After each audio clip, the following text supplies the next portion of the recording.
नमस्कार मित्रांनो. आपण सर्वजण पाहतोय की कशी महाभयंकर जवळपास विश्वयुद्ध पेटलेलं आहे. आता प्रामुख्याने काय होतं, जेव्हा आखाती देशांमध्ये काही अस्थिरता निर्माण होते त्याचा थेट परिणाम काही गोष्टींवरती होत असतो. आणि त्यात तुम्हा आम्हाला लागलेली काळजी म्हणजे पेट्रोल आणि डिझेलच्या, त्याबरोबरच नॅचरल गॅस म्हणजे LPGच्या दरांबद्दल. कारण सर्वांना माहिती आहे की आखातात सर्वात जास्त कच्च्या तेलाचं उत्पादन होत असतं. तिथं जास्त उत्खनन होतं, तिथे जास्त त्याचं उत्पादन होत असतं. आणि जगात सर्वात जास्त सप्लाय कच्च्या तेलाचा म्हणजे क्रूड ऑइलचा हे आखातातून होत असतं. भारताने अलीकडेच रशियाकडनं कच्च्या तेलाचा पुरवठा घेणं सुरू केलेला आहे, म्हणजे कच्चे तेल खरेदी करणं सुरू केलेलं आहे. हे क्रूड ऑइल असतं बेसिकली, आणि क्रूड ऑइलला आपल्या देशात आणून प्रोसेस करून त्याचं पेट्रोल आणि डिझेलमध्ये रूपांतर केलं जातं. क्रूड ऑइलच्या दरांमध्ये किंवा पुरवठ्यामध्ये थोडं जरी चढउतार आला तरी त्याचा परिणाम हा देशातल्या सप्लायवरती होत असतो. त्यामुळे सध्या चालू असलेल्या युद्धाचा परिणाम आत्ताच्या पेट्रोल उत्पादनावर आणि एकूणच पेट्रोलच्या दरांवरती, डिझेलच्या दरांवरती काय होणार, कसा होणार, याचे आपल्या सर्वांना काळजी लागलेली आहे. त्याचीच उत्तरं आपण या व्हिडिओमध्ये बघणार आहोत. भारत, आपल्या देशात तसं क्रूड ऑइल फारसं नाही आहे, त्यामुळे आपण जवळपास 80% जास्त हे क्रूड ऑइल आयात म्हणजे इतर देशातून घेऊन मग त्याचा वापर आपण करत असतो.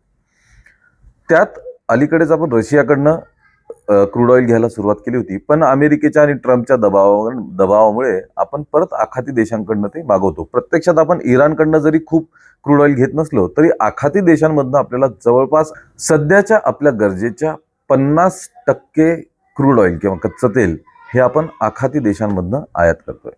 प्रत्यक्षात इराणमधनं जरी येत नसलं तरी युद्धजन्य स्थिती ही पूर्ण आखातात आहे, कारण इराण हे त्याच्या आजूबाजूच्या सर्वच देशांवरती हल्ले करत आहे. या आखाती देशांमधनं भारतापर्यंत क्रूड ऑइल आणण्याचा जो समुद्री मार्ग आहे त्याला म्हणतात हॉर्मुझची सामुद्रधुनी.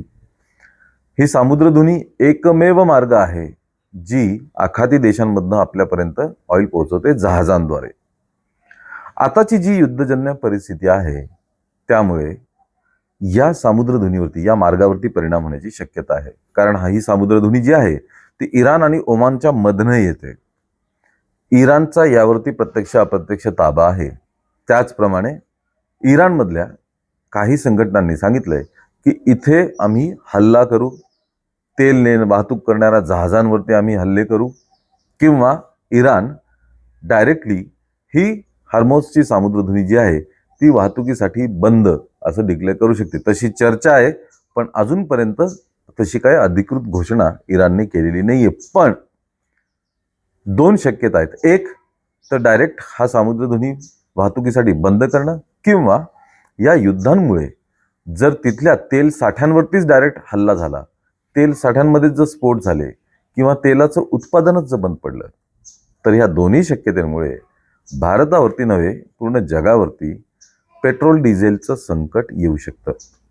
उत्पादनच जर नसेल, तेलाचा पुरवठाच जर नसेल तर तेल तर महागणारच, तेलचा भडका उडणार, पेट्रोल डिझेलचा भडका हा उडणारच. त्यासोबतच पेट्रोल किंवा डिझेलचं शॉर्टेज सुद्धा आपल्याला अनुभवण्याची दाट शक्यता आहे. अजून आज घडीला तरी तसं नसलं तरी हे युद्ध जर अजून भडकत गेलं, हे युद्ध जर अजून काही आठवडे चाललं, कारण अमेरिकेने म्हणलंय की हे युद्ध 4 आठवड्यांच्या आधी संपणार नाही, 4 आठवडे तर चालणारच. जर हे युद्ध 4-5 आठवडे, महिना, 2 महिने, 6 महिने जर चाललं तर त्याचे गंभीर परिणाम पेट्रोल आणि डिझेलवरती होतील. सोन्या चांदीचे भाव पण वाढू शकतात अशा बातम्या आहेत.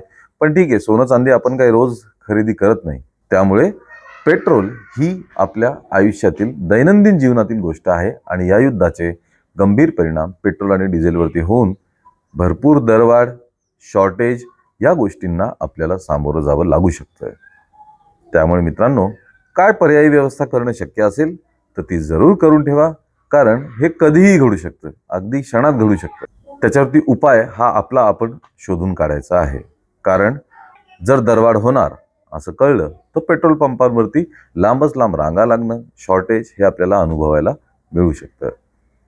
तुम्हाला हा व्हिडिओ कसा वाटला, तुमचं याबद्दल मत काय आहे हे कमेंटमध्ये नक्की कळवा. व्हिडिओला लाईक शेअर जरूर करा आणि चॅनलला नक्की सबस्क्राईब करा, म्हणजे अशाच महत्त्वाच्या बातम्या तुमच्यापर्यंत वेळोवेळी पोहोचवता येतील. धन्यवाद.